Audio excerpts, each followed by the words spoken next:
So yeah, as uh, Quentin stated earlier, that yeah, I'm kind of a night person, so owling came pretty naturally to me.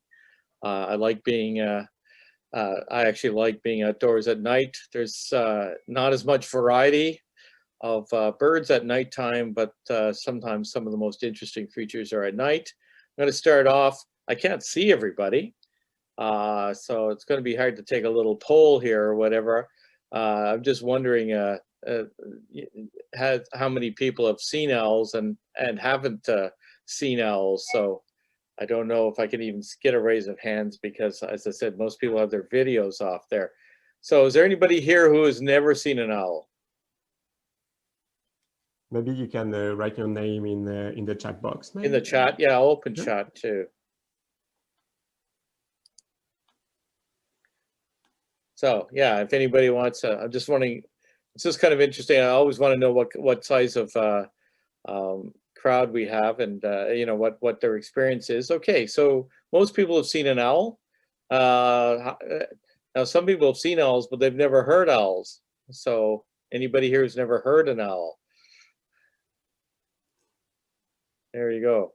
Okay, so most of you have some experience with owls, so that's good to know. So yeah, as I said, my first owl was back in 1969, and then I saw a barred owl in 1970, and moved on from there. So yeah, and they do take sometimes special effort to see, but it's always wonderful when one just kind of presents itself to you. So hopefully I'll just introduce you to the owls of the area this evening. Some are more likely to be found in the park than others because of the habitat. Different owls like different habitats. That's not surprising, and sometimes their winter and summer habitats are different, and so on. But anyway, I'll give you an overview of the owls that you're likely to encounter, and even some that you are not as likely to be encountered, but you might be lucky to encounter at some point. You know, if we happen to have an invasion year, let's say for great gray owls or something along those lines. So there might other. So these are the owls to be aware of. To give you an overview of the species in the area, how to identify them. Then we're going to look at once we've done that, I think we're going to look at the songs, the calls of the owls. We might, I don't know if we can get audience participation to work here tonight, but we might give it a go. I don't know what it's going to sound like, but it could be interesting. So just so you can practice doing some owl calls. I'll say right now, so owl calls, right now owls are returning, setting up their breeding grounds in the area or just moving through. So in recent years, we've started not to disturb birds as much as they are during the breeding season. Probably when I was younger, I used tapes a lot more for all kinds of birds to bring them out because it's kind of cheating in a way. But nevertheless, realized that after, you know, sort of collectively, we started to realize after time that you're disturbing them. Especially if they're on breeding grounds, they may think you are, you know, a threat, another male or whatever coming into the territory or whatever, and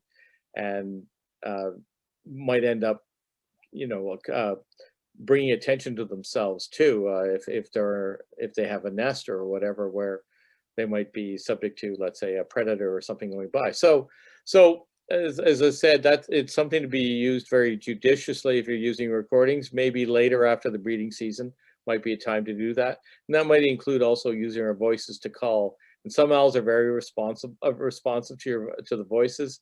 But it's just something to consider when you're out there in the field. And there are other ways to find owls. But anyway, I just thought I would put that out there right up front.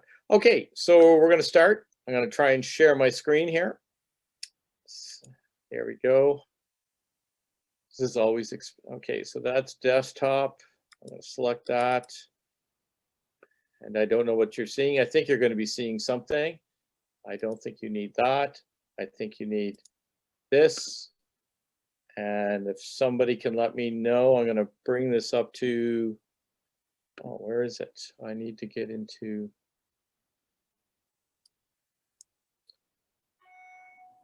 now why can't I, there's the view. Okay, are you getting more or less a full screen now, everybody, or? Yes, we can see the Okay, presentation here. just want to say this is a friend of mine who provided me with a lot of the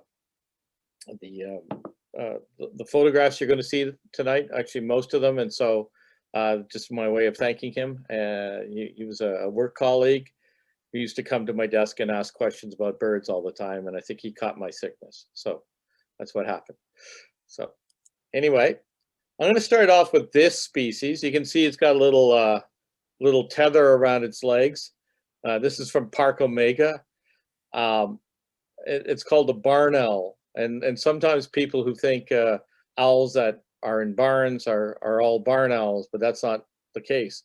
And this has become a very, very rare bird in Canada as a whole. Extreme southern Ontario may have a nest or two. Probably a couple that are undetected. Perhaps in southern BC. They used to be a bit more regular. I have actually seen one in Ottawa. That was back in 1977. They nested in Winchester in 1980. Just letting you know, you are not likely to encounter this species. So when somebody says barn owl, it's probably not a barn owl, and they might be saying barred owl, and you just don't know that that's what they're saying. But anyway, so but they're ghostly white birds from below. If you travel into the States, you may encounter them. Matter of fact, they're really found around the world, but generally in areas that are kind of more temperate than here. So I don't think they particularly like our winters. So anyway, that was the photo he got for his collection there. Oh, there we go.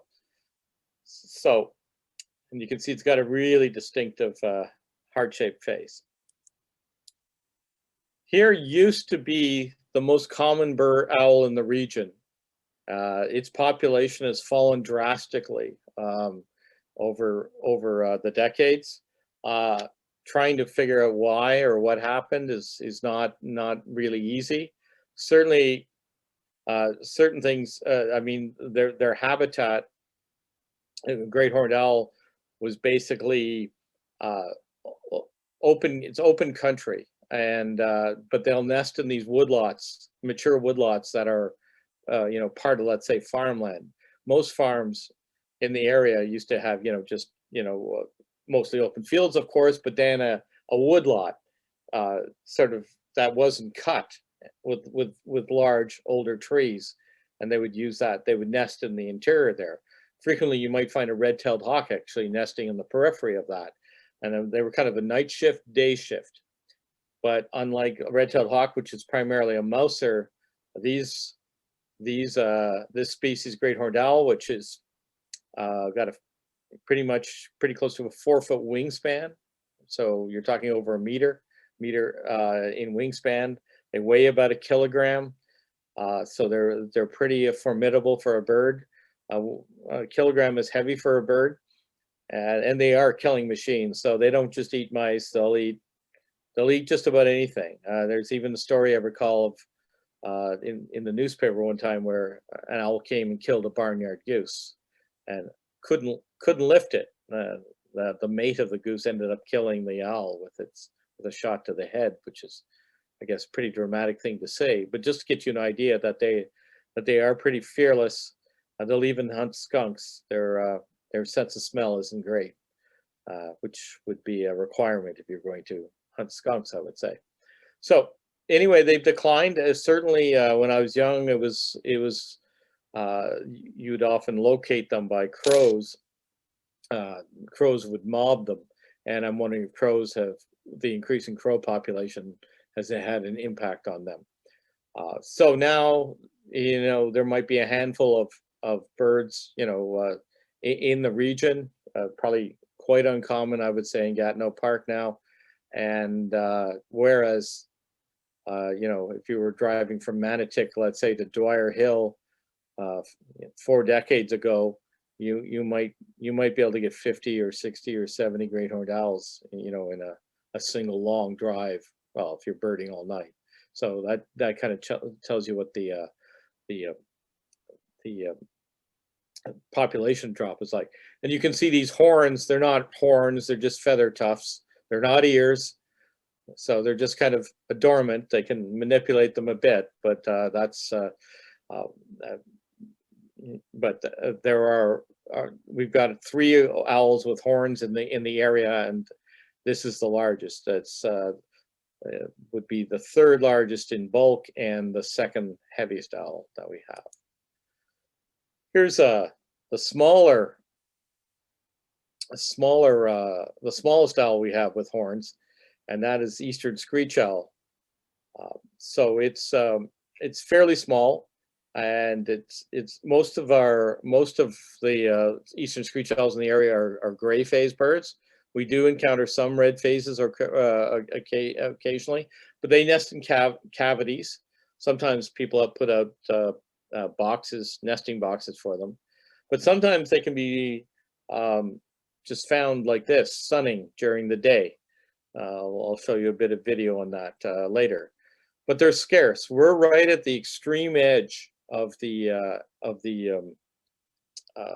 breeding range, so they would actually end up probably really maybe some of the river valleys through the park, but really not generally a bird that you would get in the park, except maybe on the southern face. I think because they'll breed right up to the escarpment basically.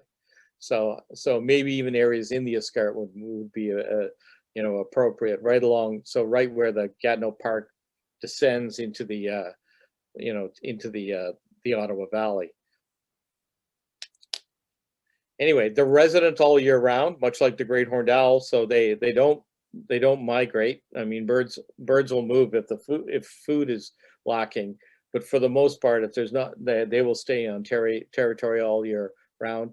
Matter of fact, if you encounter them as early as November, that sounds late, I know, but that's early. As far as they may have actually established themselves already as preparing to breed for the following year. But they don't breed until later in the spring, of course, whereas something like a great horned owl can be on eggs in February. So that's pretty perfect. So this is our medium-sized owl. You know, it's about yay big. It's well, you can't see my whole. There we go. It's kind of slender, so it's a lot. When they fly, they look much larger, but when they're perched, then they just often look skinny, but they can puff themselves out. So not nearly the size of a great horned owl as far as weight goes. Anyway, but so they have long wings that show small buffy patches in flight. They're migratory, so they're very rare in the wintertime here. Well, I think we actually had maybe more over winter this year than normal, but for the most part, they will move. They'll move south out of here, and in this area, they're generally returning, late March in all through April, moving north, and then in the fall, perhaps late September into early November, that kind of time frame, and then some will hang on longer. They in the wintertime, you might find them in roosts. You can have up to, like, say, even 30 birds or something like that along, let's say, the St. Lawrence or Lake Ontario or something along those lines. So just somewhere that's just slightly warmer even would be sufficient, and then they'll they will go south until they find kind of happy hunting grounds. That's really what they need to find, is food, enough food to get them through the winter time.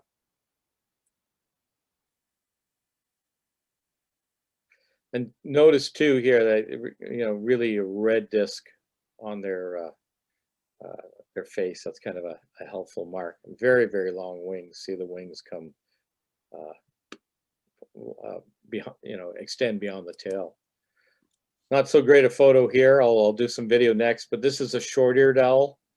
They can look very much like long-eared owls in flight. They've got long wings. again, with large buffy patches in flight.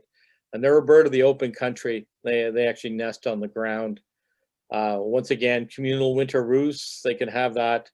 And they are the most erratic species, in this area. Once again, you're not going to really likely to find this in Gatineau Park, but certainly sometimes along the lowland areas, along the Ottawa River, and certainly out south of the airport and areas like that in Ottawa, but very, very erratic species. Sometimes they're here all winter and not here in the summer. Sometimes they breed here, not here in the winter. Sometimes they're just migrants.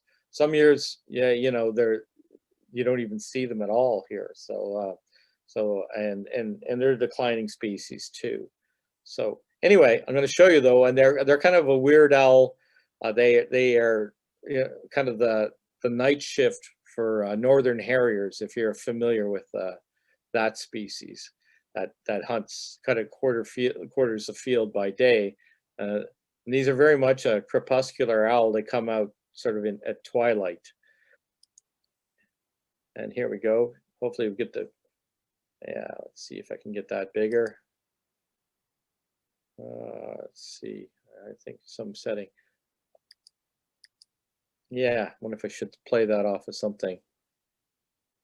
No, I think I have to do a setting. Let me just get my settings right. Okay.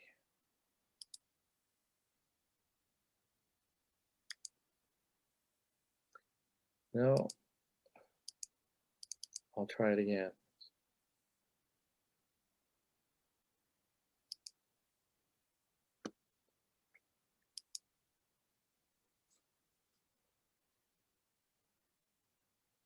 Okay. Are you seeing that well enough, or should I can go into the source video? Okay. If you're getting it enough, so I just want to show you, this is an owl.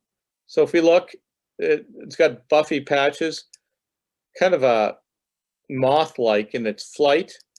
And notice I'll just try and catch the large head. Are you seeing the large head there? Kind of in there, that area. So that gives you a clue. Most owls exhibit a large head, so that's kind of a helpful thing. Anyway, this kind of floppy creature, this might be something that you encounter over a field at dusk. So something to yeah. So just one little clue as to how to find. So if you're around dusk, scan for this moth-like bird flying, and might show buffy patches. And okay, so back to our. So snowy owl.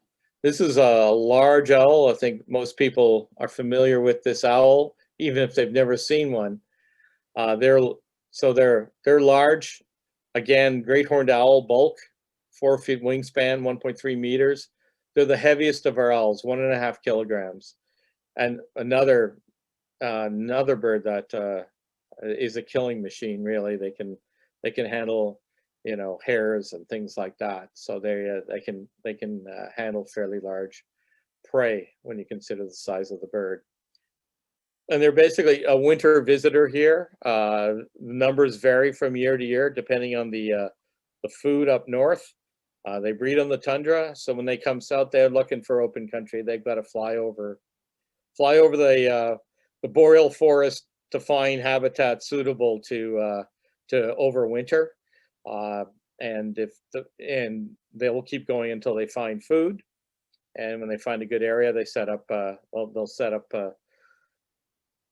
sort of residence in a southern area that is like here, and winter here. So they're generally here. They start showing up November, and most have left by the time we get partway through April. Yeah, you'd actually have birds on the move right now, moving northward. So.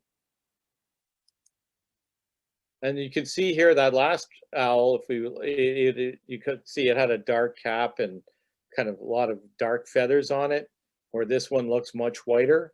So older males are very, very white. And younger females are heavily barred.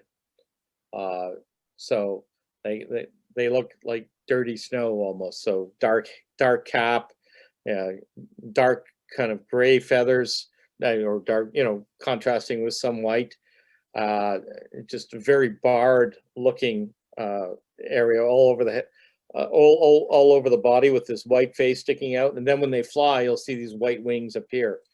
So in younger males and older females are kind of in between.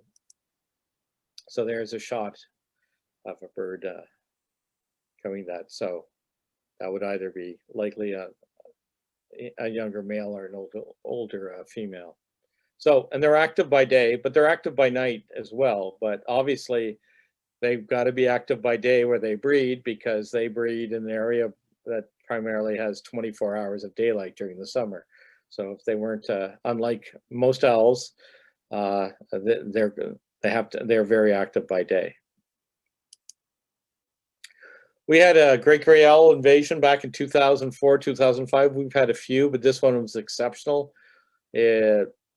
Probably I think we counted on the Ottawa side of the Ottawa River 100 birds, and about the same number on the Quebec side, including some in Gatineau Park that year. Really a spectacular bird, as you can see. Now they look enormous, and their wingspan's close to 5 feet, 1.6 meters. They have yellow eyes, unlike barred owls, which are the same genus. They have which have brown eyes. And you can see that I didn't mean to go back, but anyway, you can see this kind of white mustache here. Bow tie. I'm going to go back one, kind of a white bow tie. That's kind of a nice mark too. And these black concentric discs shaping. So spectacular bird, but even though they've got this huge bulk, almost 2.5 feet long, so close to, not quite a meter long, 1.5 meters to, half a meter to 3/4 of a meter or whatever, that kind of length to them, fairly long tail. They're only about half the weight of a snowy owl or 2/3 the weight of a great horned owl. And so even though they look huge, they're mousers. They don't eat a lot of they don't go after large prey. So this is a bird that's generally rare in the region. There are a few breeding records now, but they're rare in the region. But some years, every once in a while, we'll get a number of them coming southward, and they can cause quite a stir, for sure, because they're spectacular birds. And you can see, even though they're huge, sort of in their natural habitat, they can also be pretty well hidden. It kind of looks like an extension of a tree here. And there, nice shot, eh? One coming at you. So this is was a fairly this was kind of a fairly scarce owl when I first started birding, but they certainly were regular in Gatineau Park, and probably always the most common bird in Gatineau Park. Certainly in my lifetime, but now they are I would say by far the most common owl in the entire region. But they are a woodland owl. So when you're in Gatineau Park, this is by far the most likely owl you will encounter. So they're fairly large. So they're not as big as great gray or great horned or snowy owl, but certainly larger than long-eared or short-eared or some of the smaller owls. This is still a good-sized owl. Brown eyes separated from all that barn owl, and you're not likely to ever see a barn owl in this region. And they're about half the weight of a great gray owl.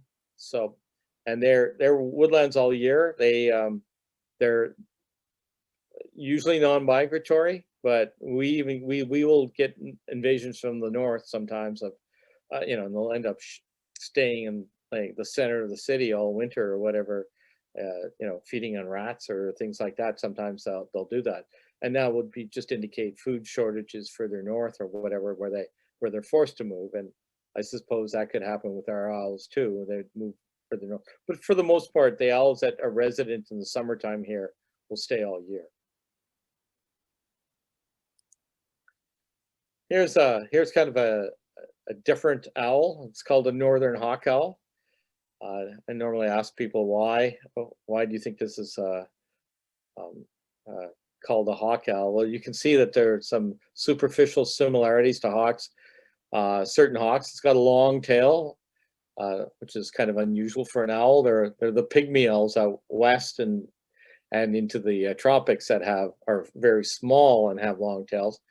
But it's kind of hawk-like. And the other thing about this is a diurnal owl. It's a daytime owl. So unlike a snowy owl, which will hunt at night, these birds go to sleep, during at night. And so I'll probably be able to show you some video later. Just often you'll see them perched high like this, and they're looking for mice or whatever. And so this owl doesn't breed very far away from us, but it's still a rare owl here. It's only bred in the region a couple of times in the last few decades, places like the Mare Bleu or Alfred Bog and some other areas like that.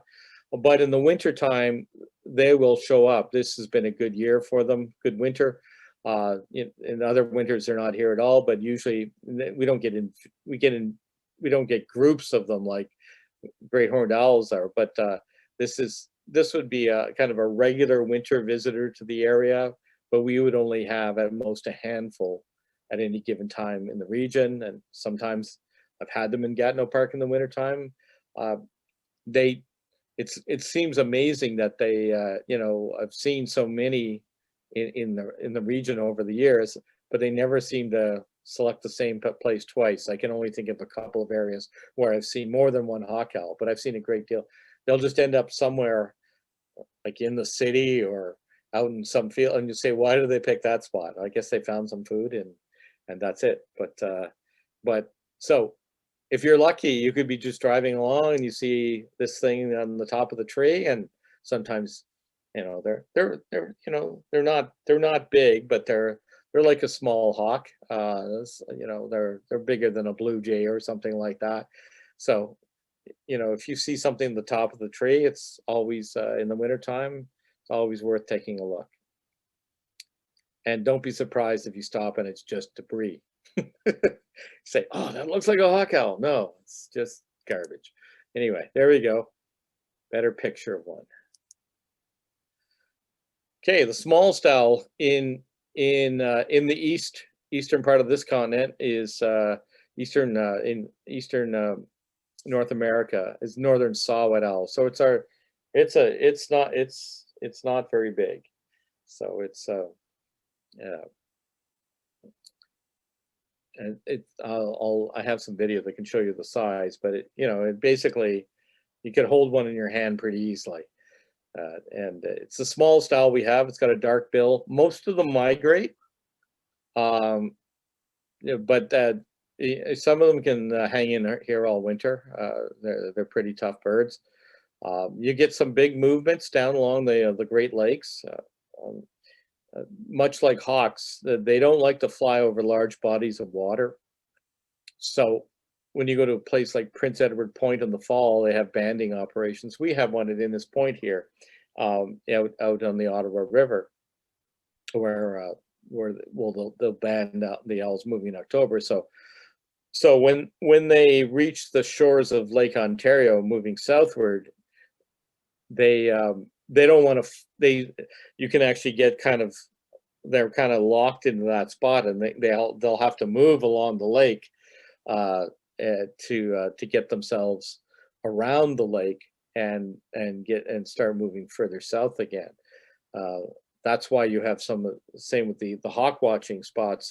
We have Derby Hill at the southeast corner of Lake Ontario, and sometimes you can get thousands of hawks collecting right along the south shore of Lake Ontario, trying to make the bend around Lake Ontario, and then they'll disperse out once they get around the corner. But they don't want to fly out that large body of water, and so you've got winds pushing them from the west, and all of a sudden, this wide area all these birds get concentrated trying to make the corner around here. And it's much like these owls moving south. They don't want to fly over large bodies of water, and that's why some bird banding operations are set up in these strategic points so they can band these owls, and then maybe even, as I said, do some recaptures of owls to see, we get information, let's say how long they live and all that kind of stuff. So anyway, most of them return to our area if they don't overwinter, or late February and through March. And then they move south in the fall, October, November. So here, this will give you an idea of their size. Actually, I think I'll go to the next one, because we just to get an idea of size, just for the sake of time. Yeah, so this is old video. Oof. There. So pretty tiny owl. This one was injured. We captured it in the Clyde Woods, and with a fish net to bring it to the Wild Bird Care Center to be rehabilitated. It did fine. That gives you an idea of just how small an owl this is.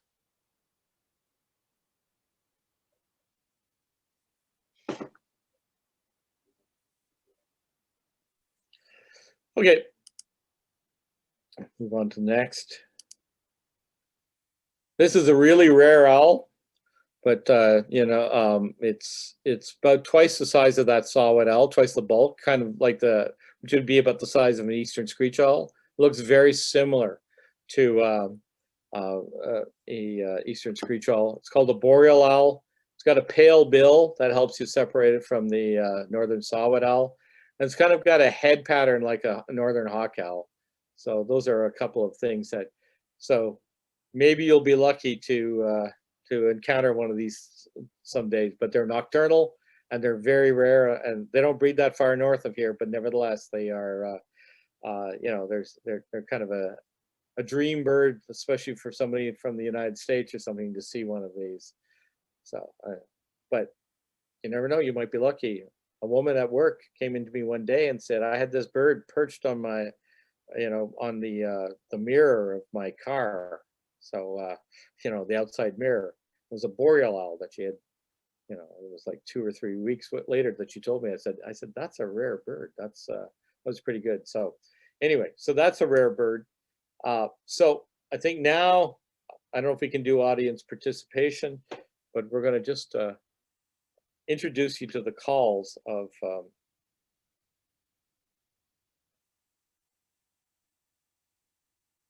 where is it? Okay, must have closed one of them. Okay, so I have to go all the way back.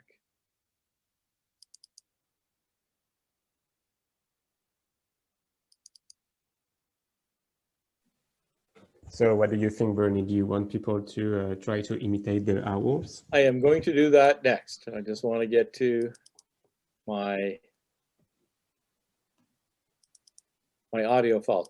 Okay, so northern saw-whet owl. So as I said, you might want to practice this later in the season. They're just returning now, and so so it's a pretty simple call, and I think a lot of people wouldn't even think that they're an owl. So, their call is basically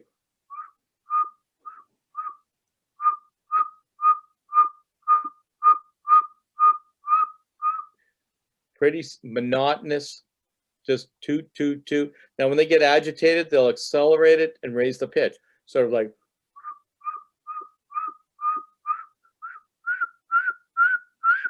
Kind of that kind of idea. So I don't know if anybody wants to try it. I don't know what it would sound like on Zoom, but I don't know. Do you think we should try, Quentin, or do you think we just? We can try. So if somebody wants to try and or everybody give try. it a shot, you can unmute your mic and try to do it. And Bernie will let you know if it's a good sound or not. Yeah.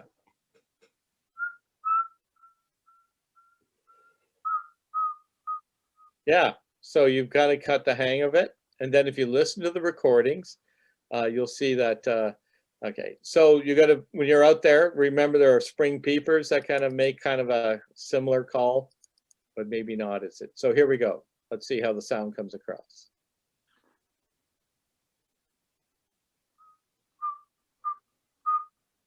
Good. Just waiting for the this file to upload here.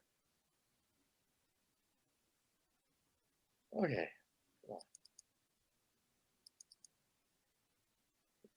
Yeah, we tested these. These were working. My videos didn't work when I tested them earlier today. Now I'm trying to get these files to work. Oh, here we go. Okay. Oh, yeah. Northern softland owl. So that's a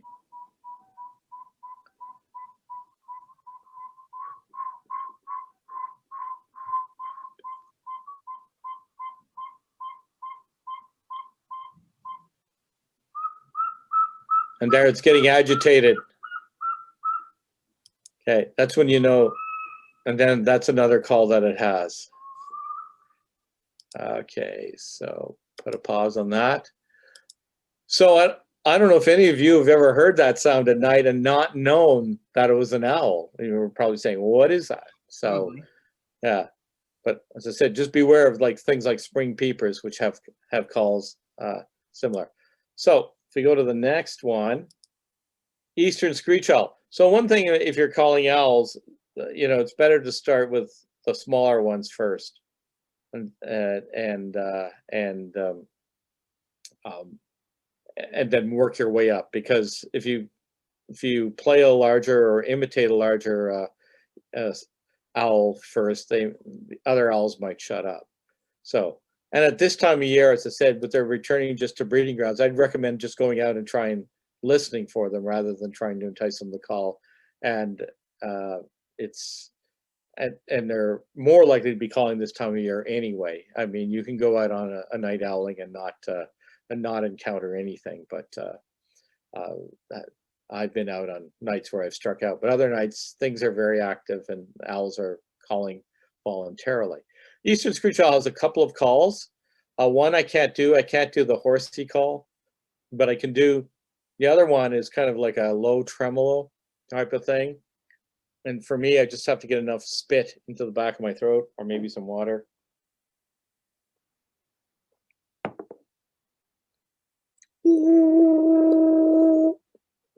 That kind of thing, to try and do that. Now, some of you may have the lips that quiver and you can do the horsey call, but let's get, let's hear their calls. Eastern screech owl.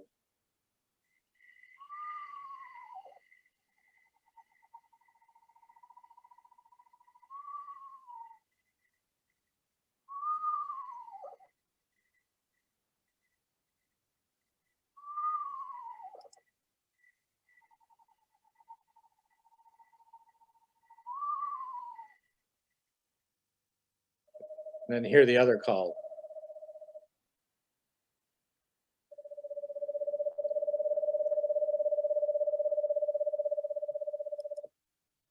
So that's eastern screech owl.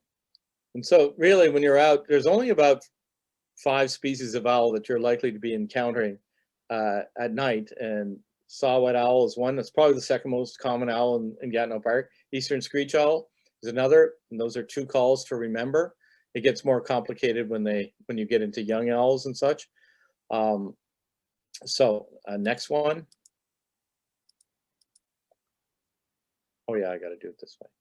Great horned owl. Oh, I'm going to do long-eared owl here. Another monotonous call. So don't want you to confuse this. Does anybody know what this bird is? Oh, it probably told me. I didn't want it to. That's not an owl.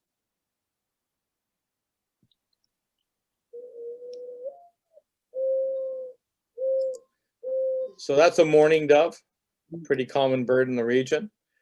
But anyway, so that's something. But long-eared owl, like a saw-whet owl, it's kind of a monotonous caller.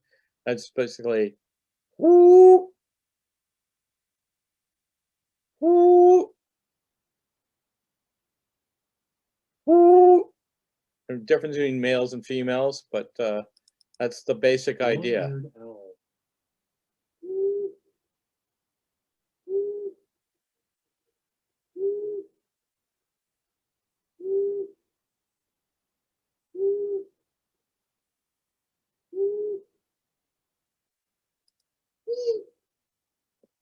There's a female call.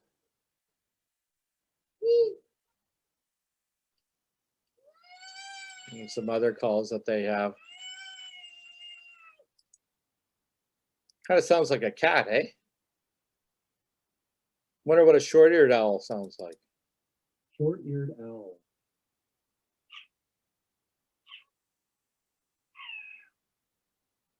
Bit more like a dog. You'll be lucky if you ever hear one of those. And as I said, you're not likely to hear them at night. So we move on to the next one.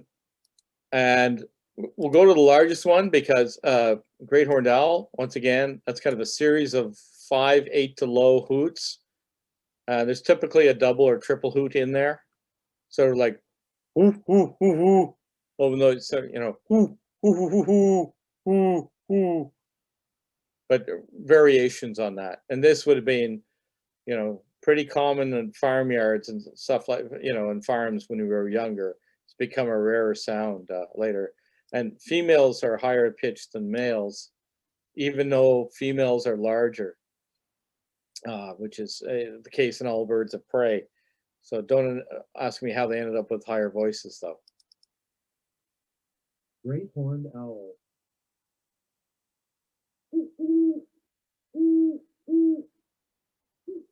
Hear the female?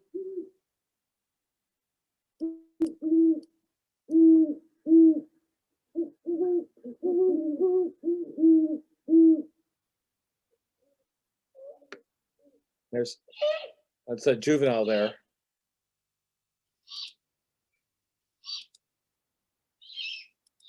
So, and finally we have the fun one, the most common owl, but I think the most fun voice.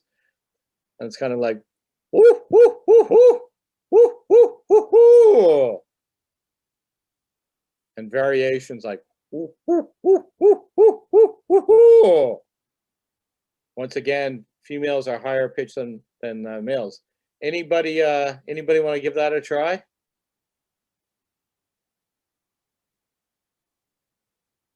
Well, I'll tell you, when I was doing a talk in Gatineau Park in the summertime, usually there are more kids at these presentations, and even the ones at you know, in the evening for Friends of Gatineau Park.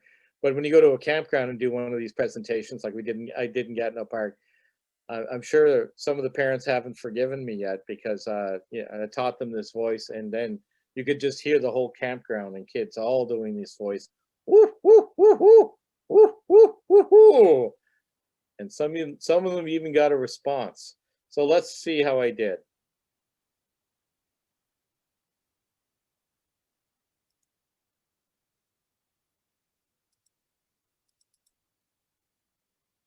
Barred owl.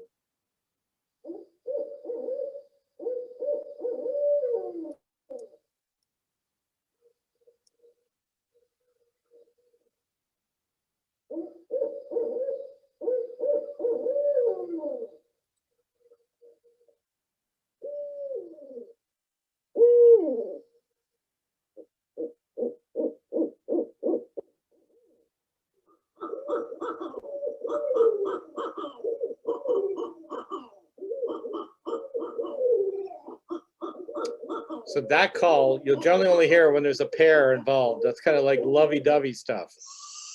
And that's the juvenile. Incredible call.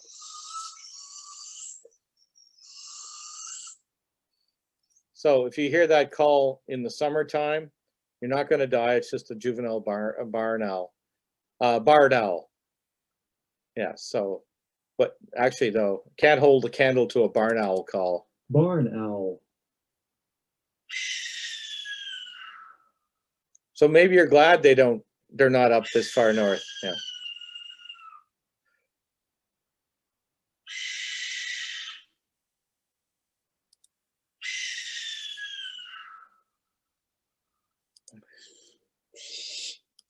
Anyway, that's barn owl, just for your entertainment. So, as I said, you can call owls out. Finding owls, like screech owls, sometimes it's should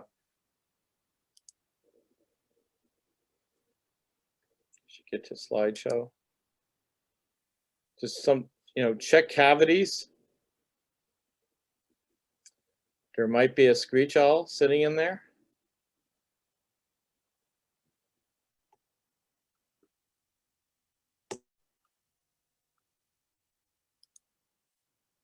Or sometimes in woodlots,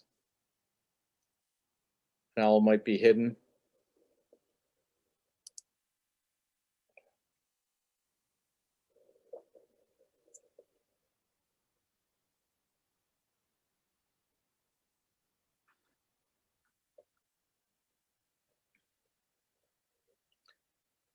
Just looking for a clump. There, you can see the owl. I can show you a better video than that. I could show you some more video, or did we want to get to some questions right now?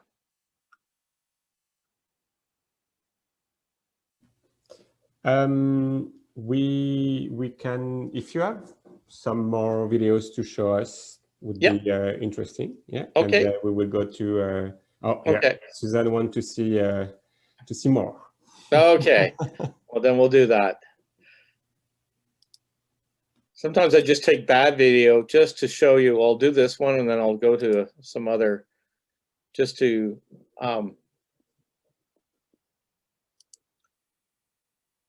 show you how to find like real life conditions here. You can see this big cat-like thing in the tree at dusk. So it's good to look for these shapes in trees. There's the second bird up there. These are two great horned owls.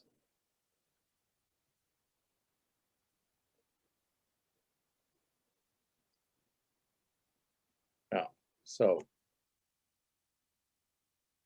I'll move away from the PowerPoint. Let's go to videos.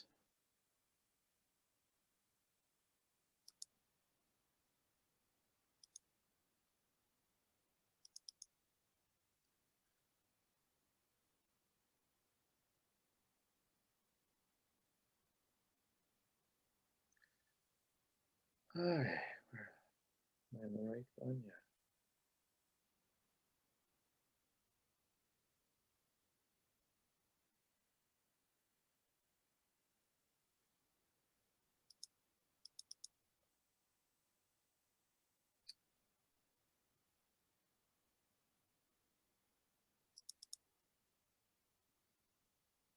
What are we doing here? Gotta fly. I'm so used to snowy owls.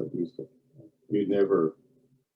So you can see sometimes snowy owls are right up in the open. They'll use high trees or telephone poles or whatever adjacent to a field, just so they can see and hear better. Sometimes they're not so easy to spot, though. They can be really well hidden. If we go in here, there we go, another shot. So you can see that that bird is likely, that's a younger bird likely. So, keep your eyes on the road, but you can encounter these owls just being, when you're driving fields and keep your eyes up in telephone poles and so on. And then hawk owls, as I pointed out earlier, sometimes are right at the top of a tree. Well, he's not a full target. You know, he carries the shit and he's beautiful.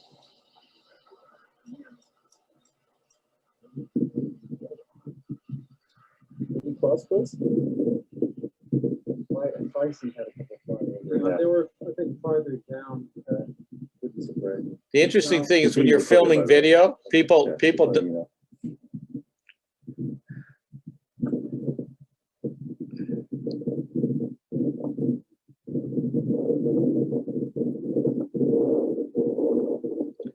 so So that's kind of wintertime birding, looking for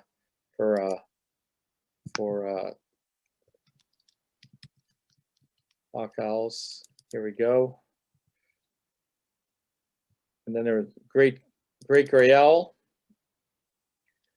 But this just gives you an idea. This is a good principle.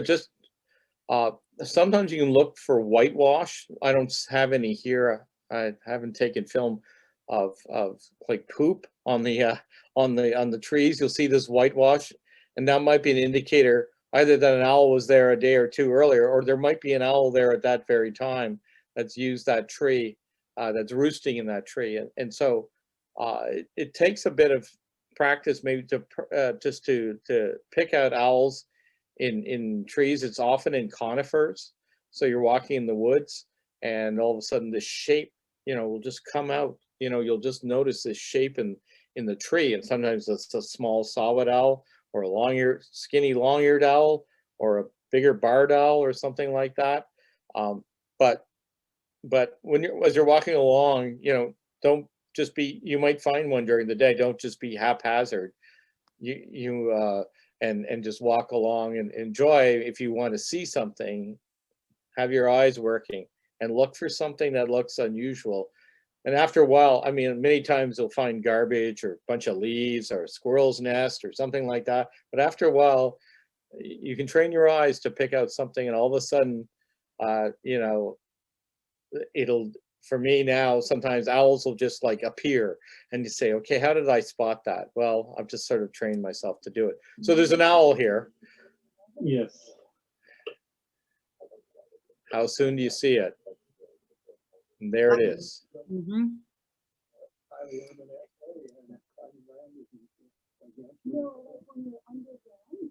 Yeah. I was walking near the woods near my place the other day, and somebody was talking on a cell phone, and there was an owl right above their head, and they never even noticed it. It was right above their head. And so a lot of us go around just walking that way, I guess. Here's we go. Anyway, magnificent owl. Well, it's great to see this bird feeding off the road. When I saw it on the road, I thought, oh, this bird's not going to live an hour.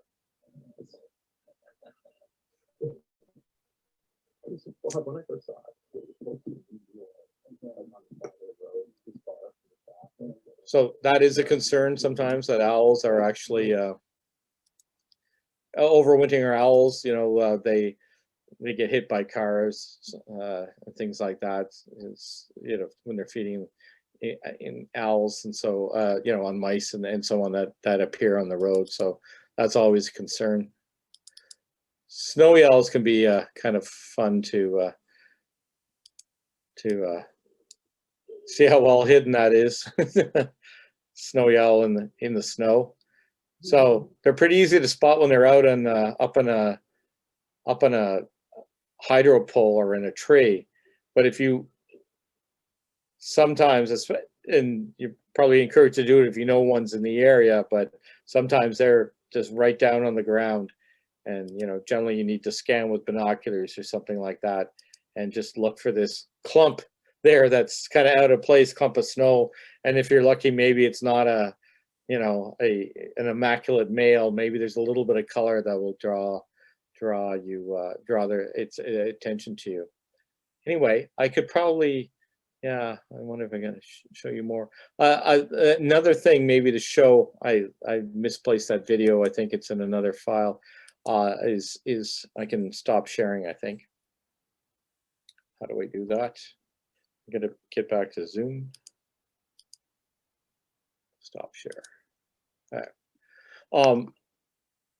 Another thing is that other birds can sometimes find owls for you, and other birds. So crows will mob larger owls, and hawks sometimes. So if you hear crows that are getting really intense, and they start, they're getting into a gang of birds, because you'll see sometimes what'll happen. One crow will go to the top of a tree, start cawing, and then you'll see crows coming in from all directions, and then they'll sort of get into this one big gang and start cawing at the owl, and then the volume goes up.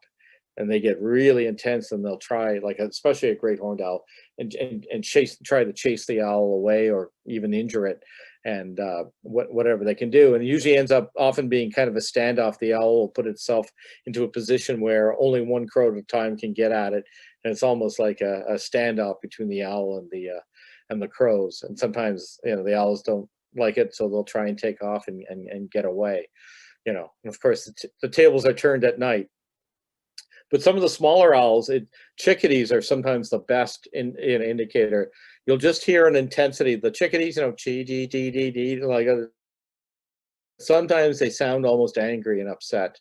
And then other birds will start doing that, like maybe, you know, wrens and kinglets, and I mean, like nuthatches, red-breasted nuthatch in particular. And you hear a lot of the owl, the smaller birds going wild. Often it'll be something like a saw-whet owl, or a screech owl that's in the area. And I remember one time in Britannia Woods walking in, and all these smaller birds were going wild, and then I heard the crows going wild. I said, "What? Are the small birds upset with the crows?" And then I heard a raven calling. I said, "Oh, the crows are upset with the raven." And then I heard a Cooper's hawk getting upset, and I said, "Okay, what's it upset?" And then finally there was a barred owl, and they were all upset with the barred owl in the woods. And the raven, actually, which is a big bird, came face to face with the barred owl, and it's got this big, massive bill, and that finally forced the barred owl to fly. The barred owl was really out of place. It wasn't, you know, normally supposed to be there, and I think it really had quite a stir. And it ended up when it flew, the Cooper's hawk actually gave chase to the barred owl. So you get this exciting little war sometimes when you encounter owls. So other creatures can lead you to, you know, blue jays will get upset with barred owls and great horned owls. So, you know, sometimes and it's especially true if they are right and they're sticking to a specific area and they're not moving from there, they're just moving around and looking down and whatever, that you know that there may be an owl right in the immediate vicinity. So